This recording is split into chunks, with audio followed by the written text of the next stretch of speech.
Gerardo, muchas gracias por aceptar esta entrevista con Periodistas TVMX, un nuevo canal, un nuevo medio de comunicación en México. Gerardo, te has convertido en una especie de ombudsman del ambientalismo en la Ciudad de México.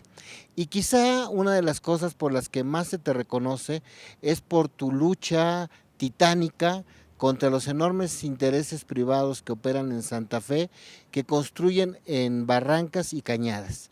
Algo que ahora hay un gran escándalo porque se descubre que muchos de los lugares donde murieron personas, donde perdieron todo su patrimonio, fueron por construir en barrancas y cañadas, sobre todo en Chilpancingo. Y si eso ocurrió en una pequeña ciudad, que no es la más importante de Guerrero, cuando las aguas tomen su nivel en la Ciudad de México, ya podemos prevenir una gran catástrofe. ¿Qué es lo que está ocurriendo precisamente en la zona de Santa Fe al poniente de la Ciudad de México?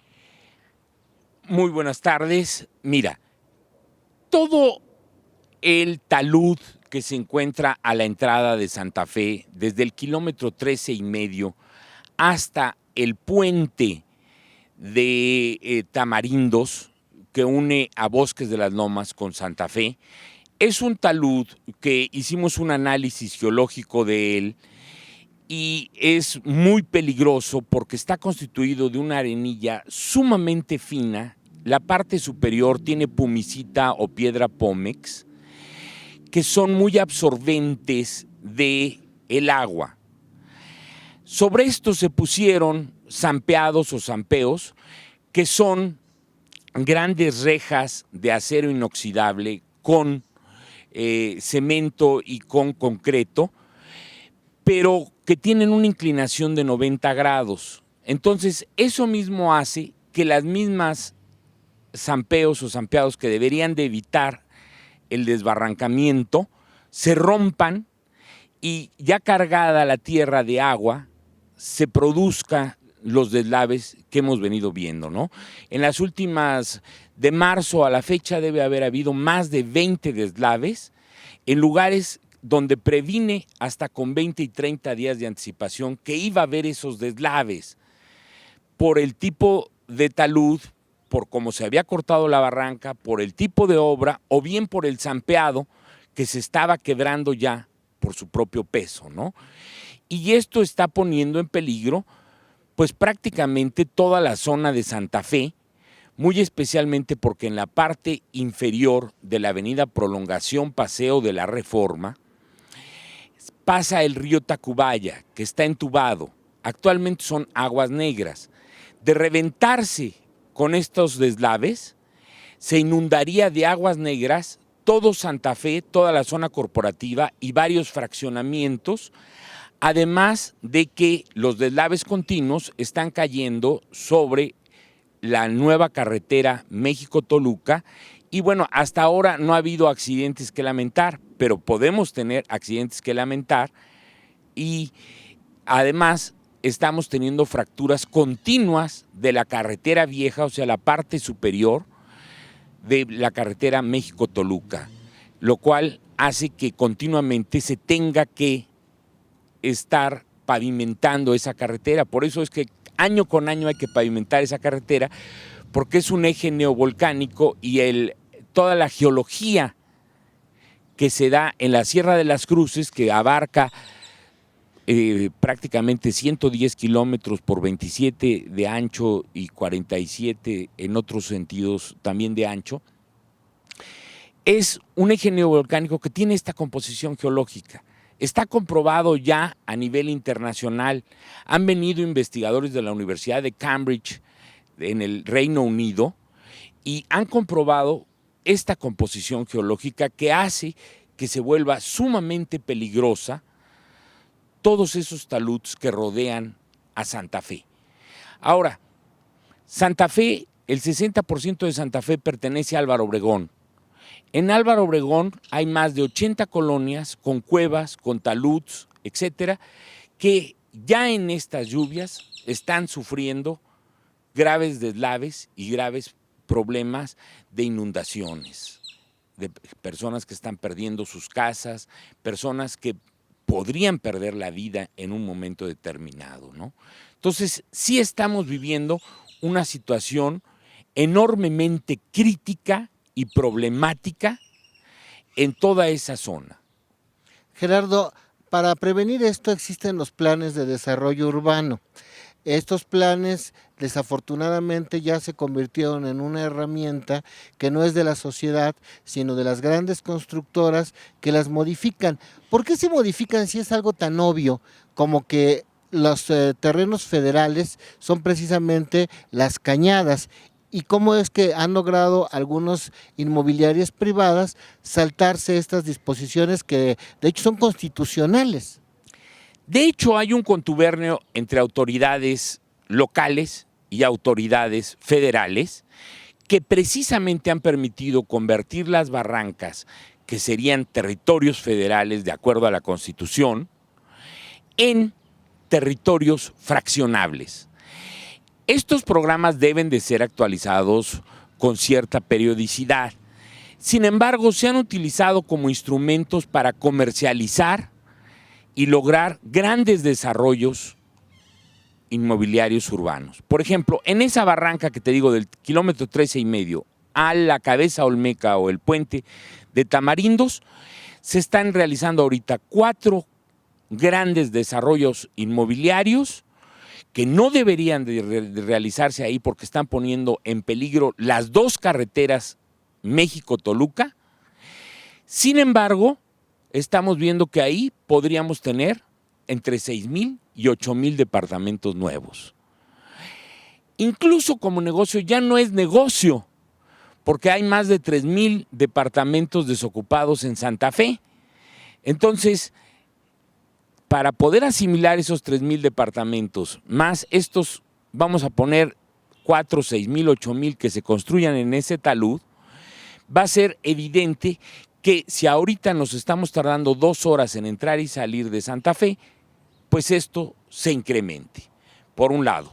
Por otro lado, todas esas barrancas eran formas de captación de recursos acuíferos, de agua potable, que surtían a toda la Ciudad de México, y no solo a la Ciudad de México, sino a toda la zona metropolitana de la Ciudad de México, a toda la zona metropolitana y el Valle de Toluca, y a toda la zona metropolitana del Valle de Cuernavaca.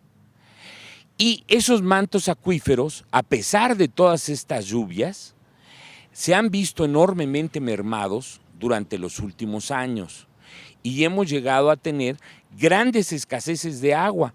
¿Por qué? Porque la mayoría de esta agua que está lloviendo no es retenida por los bosques, porque no tienen la vegetación necesaria, es una vegetación que se llama caducifolia, o sea, con hojas, que detenga el agua, sino que el agua está solamente sobre pinos, esto no lo detiene la velocidad del agua y hace que se erosione cada vez más el terreno y que no llegue a los mantos acuíferos esa agua y no se purifique, sino que inunde de alguna manera las barrancas, las partes de abajo, etcétera, como está pasando en las barrancas poniente de el fraccionamiento La Loma, como está pasando con las Jalalpas, colonias y varias colonias del Álvaro Obregón y algunas de Coajimalpa, ¿no? Y esto lo estamos viendo en prácticamente toda la Ciudad de México. Al destruir los bosques caducifolios, es decir, que tienen hojas, no se puede absorber el agua y a pesar de que llueva muchísimo, esto no llega a los mantos acuíferos y no se potabiliza el agua, sino que simplemente erosiona el terreno.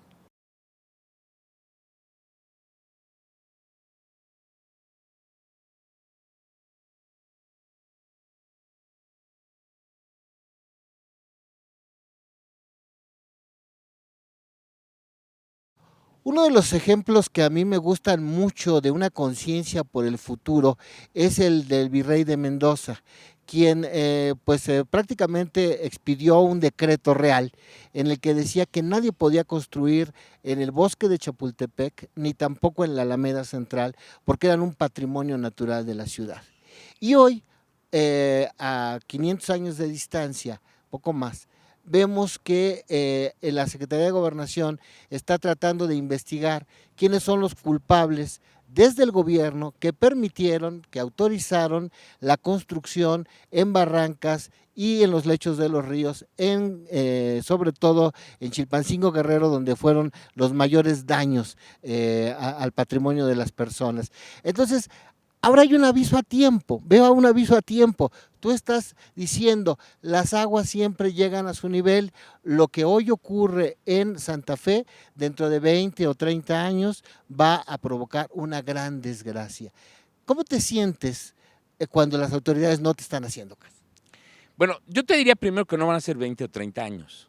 Yo creo que son 5 o 10 años. No me quiero ver catastrofista, pero es la realidad. Lo he consultado con la mayoría de los institutos de geología del país y con algunos institutos de geología del extranjero. Me siento muy mal de pensar que hay una serie de leyes que me dan una serie de derechos y que son las mismas autoridades que promulgaron esas leyes, es decir, la Asamblea Legislativa, especialmente la fracción perredista, que ellos las promulgaron y ellos no las están respetando al analizar los planes de desarrollo urbano. No están respetando los mismos elementos que ellos dieron para que se hicieran estos planes y programas de desarrollo urbano. Seguimos pensando en una ciudad vertical, cuando todo el territorio de la Ciudad de México fue un lago y por lo tanto hacer edificios y corredores corporativos con edificios de 25, 30 pisos es un riesgo enorme, porque el terreno en sí mismo no lo permite. Entonces vamos a tener hundimientos, vamos a tener en otros lugares salidas de agua muy importantes ante terremotos o simplemente sismos de 7, 8 grados. Podemos tener tragedias como la del edificio Nuevo León en Tlatelolco, como la de todos los hoteles del centro de la Ciudad de México, el Regis, el Prado, el Hotel Alameda, etcétera, y que están plenamente conscientes ellos de todo esto, porque todo esto además está advertido en el Atlas de Riesgo del 2007 y que fue actualizado en el 2011. Y sin embargo, con objeto de comercializar terrenos y de hacer grandes fortunas, y yo intuyo, porque no lo puedo probar, que hay un gran contubernio y una gran corrupción, están autorizando la construcción en lugares donde no se debería de autorizar, porque son terrenos mal rellenados, porque la composición geológica es deficiente, porque hay fallas geológicas muy importantes, etcétera, ¿no? El ejemplo más claro de esto es el terreno de la Mexicana en Santa Fe. Esto está plenamente comprobado y sin embargo se autorizan 5,300 viviendas. Ahorita está parado, pero no hay una decisión definitiva que no permita la construcción ahí. 5,300 viviendas significaría que vivieran ahí alrededor de 30,000 personas. Un terremoto nocturno nos podría dejar entre 25 y 30,000 muertos. Es decir, lo que se murió, el número de personas que se murieron en toda la Ciudad de México en 1985, en un terreno de 42 hectáreas.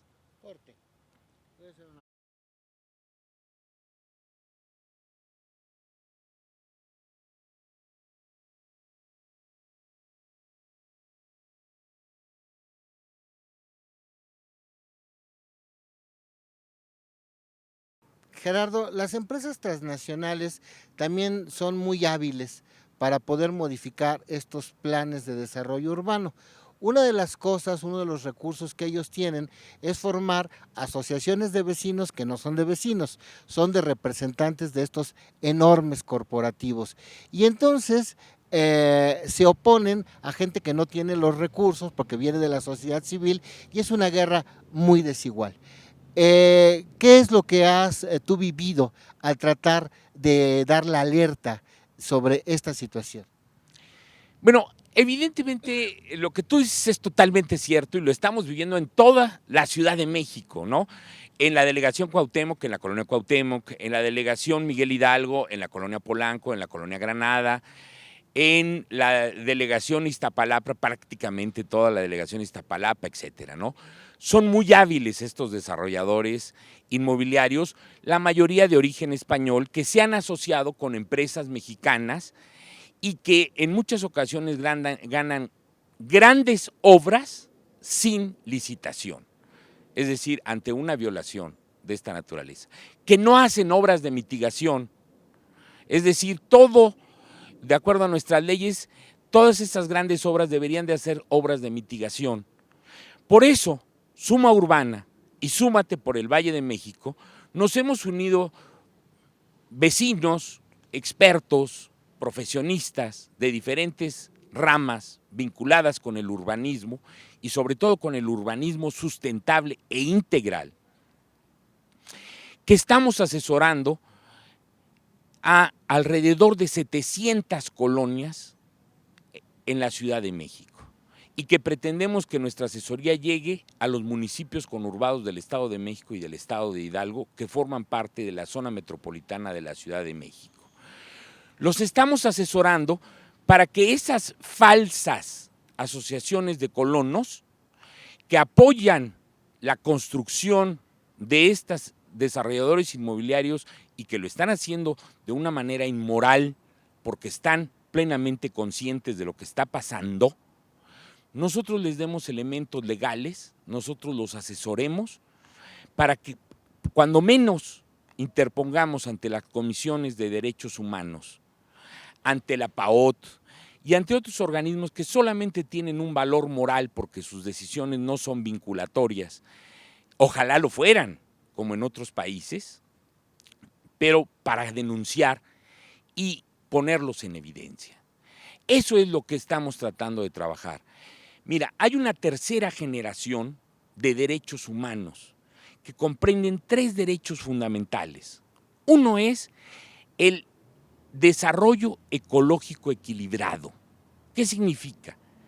Que no destruyas a la naturaleza y que donde construyas hagas obras de mitigación para que haya agua, para que haya suficiente aire limpio, haya lugares donde se pueda hacer ejercicio, etcétera. Sobre todo pensando que en México están muriendo 30,000 personas al año, es decir, una cada 38 minutos por la contaminación del aire. Entonces ahí estamos afectando a un derecho humano. El segundo derecho de esta tercera generación sería la habitabilidad. ¿Qué significa esto? Que no se construyan pequeñas viviendas que prácticamente se construyen en palomares o pajares que a la larga terminan en una gran conflictividad social, donde se genera una enorme cantidad de delincuencia y de violencia no codificada, pero sí vivida, y que deja de hacer habitable muchos de estos lugares y por lo tanto se han abandonado porque quedaban además de muy lejos de los centros de trabajo, muy lejos de los centros donde había policía, donde había seguridad, donde había agua, etcétera, y han quedado abandonadas muchas de estas colonias. Y por el otro lado, tratamos de fomentar un valor que es muy importante, que aquí en México se creó ese valor hace 30 años, que se llama la convivencialidad. Es decir, el respeto a tus vecinos, el respeto, el pago de cuotas de mantenimiento, el que las azoteas no se conviertan en vecindades en donde habitan más personas que en todo el edificio, como ha venido pasando muy especialmente en Tlatelolco y otros centros como en Onoalco, etcétera, muy alrededor, ¿no? Entonces, nosotros lo que estamos es, de alguna manera, alertando y asesorando técnicamente y legalmente a las asociaciones de colonos que se acercan a nosotros para que le hagan frente a esas falsas asociaciones y a esos desarrolladores inmobiliarios inmorales. No todos los desarrolladores inmobiliarios son inmorales, no todas las asociaciones de colonos son inmorales, pero sí muchos que se han creado en esta situación, que han visto un magnífico negocio en el desarrollo inmobiliario en zonas prohibidas o que están acabando con zonas patrimoniales como San Ángel, como Chimalistac, etcétera, en donde las casas habitación se convierten en oficinas y hay un tránsito de personas y de vehículos que hacen que se derrumben las casas, como acaba de suceder hace unos días en la zona rosa con una casa que estaba clasificada por el Instituto Nacional de Antropología e Historia.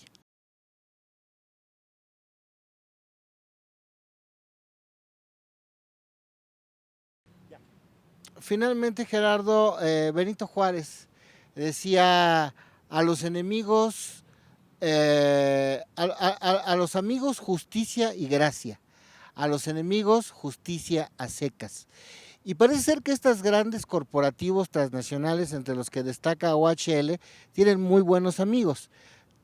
Tienen buenos amigos que les concesionan la construcción de aeropuertos, de carreteras, de trenes. No estamos muy claros de cuánto pagan de impuestos. Pero a los luchadores de los derechos humanos parece ser que no les dan el mismo trato.